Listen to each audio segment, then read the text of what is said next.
Welcome to New York Comic Con, people. I'm Matt Sager, and this is the Matt Sager Podcast. Swung by the Javits Center and said hello to a couple people today, which was kind of a feat. I'm sort of sick of saying this, but it has been a difficult couple of days. But some friends are in town who I just had to say hello to, and you always want to sort of see the circus and just check out the action and make your presence known.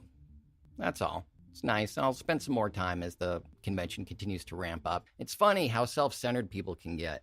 Not saying that about any of the people I spoke with or met with today. That's certainly not the case. But I did read an article saying New York Transit shuts down Comic-Con train. Yeah, New York's subway system has been a freaking disaster for several years. The entirety of this year, it's been wildly unreliable. You can get on particularly anything that goes to 8th Avenue, the West Side. Those trains, you can find yourself just being dropped off at a 6 train stop in another borough with no announcement, no notification, no apologies, and just sort of like, oh, well, this is just the state of affairs. It's why I was so hopeful that there was a shot that Cynthia Nixon might replace Cuomo as governor.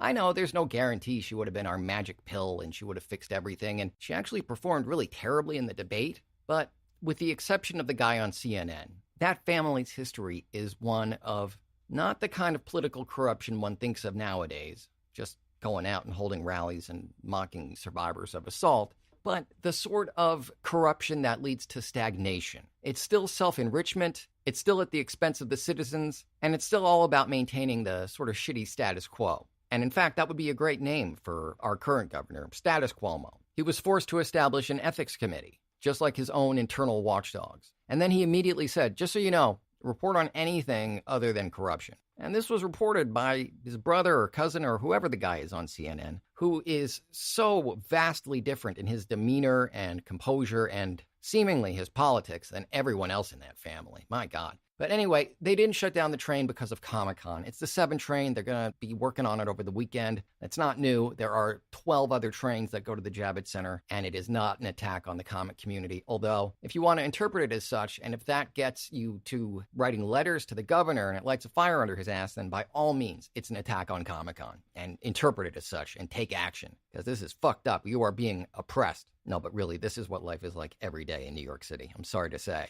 I know it looks amazing on those old Sex and the City reruns and on Friends. My God, those unemployed idiots have mansion in the sky on Central Park West. I'm sorry, that's not how it works. So I only wanted to do a real quick episode tonight to just check in, say hi, and say that I will be around at Comic-Con. Email me, matt@mattsager.com, or call me 646-535-4788 if you're in town, or if you just want to do an interview, quick pop on to promote your comic, movie, TV show, web series, competing podcast, whatever you got going on. The great thing about doing a podcast, other than the fact that I'm my own program director and thus only have myself to yell at, is that I don't think of myself as having any competitors. I've only got a community, and that's really awesome. So if you've got something that you want to promote, and Lord knows Comic-Con, it's a little bit easier than it has been in recent years. It's thinned out a bit, but it's certainly difficult to make your presence known if you're not backed by a billionaire conglomerate company like Hasbro or Marvel or, well, not Toy Biz. They're out of business. Marvel ate them up, but you know what I'm saying. DC, Warner Brothers, Image, Dark Horse, even they have to sort of fight. And if you're an indie creator, not backed by at least one of those, I'll happily lend a hand. And by the way, if you're Marvel, Hasbro, DC, Warner Brothers, I'll be very happy to have you on the show. I'm not saying I'm just about the little guy. I'll have the big guy, absolutely. Some of my best friends in the world work for the big two, Marvel or DC, in some capacity or another. Or their parent companies or their subsidiaries or what have you. So I got a bunch of emails over the last few days asking me if I've seen Venom. The answer is yes. I haven't commented on it because, well, first off, there was a review embargo. Having said that, review embargoes rarely portend a good movie, and Venom is not a good movie. Tom Hardy is always amazing to watch. He does the very, very best acting you could do with this project. It's very weirdly written. There are 2 glaring holes and problems with Venom. The first is that it's a Spider-Man character establishing the Spider-Man universe for Sony in a cinematic universe in which Spider-Man can't appear. And I hope that having failed to launch, because Venom is a failure, I would suggest that you read the Rolling Stone review. It's the one that's most in line with my opinion, that it's just not worth your time. It's not worth your money. Even watching Tom Hardy, as great an actor as he is, You know what you could do if you want to see him act with his face and really involve himself with stuff, but not see it buried with a shitty script and cinematic confusion and ugly CGI? Still lots of CGI, but artfully done. Watch Bronson. Now, I'll grant you that's an R-rated movie, which Venom really should have been, because that's the other problem. Making it a PG-13 Spider-Man movie in which the lead character is ostensibly eating people and in which Spider-Man can't appear or be referenced. Wow. I mean, they were able to get just under 2 hours worth of movie out of it, but not very good, and I don't know why they did.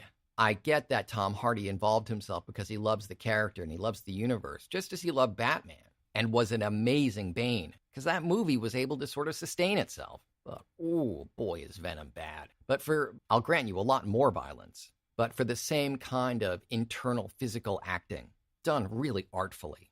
And just what you think of when you think of Venom. Ultra-violence and insanity and inner turmoil and like, what is this guy going to do next? Oh my God, is this guy my friend or is he going to eat my face? Bronson. It's on Hulu. I rewatched it last night. It is a fantastic movie, and that is what I would watch. So come by and see me at New York Comic Con. I don't have a booth, but as I said, contact me. Send me an email, matt@mattsager.com. Call 646-535-4788. Or hit me up on social media. You can always do that.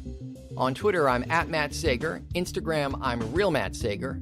Facebook is The Matt Sager. My voiceover page is Matt Sager VO. And this podcast page is Matt Sager Podcast. And for more social media links and more contact information, my voiceover reels, articles, blog posts, and back episodes, archives of this podcast, go to mattsagervoiceover.com.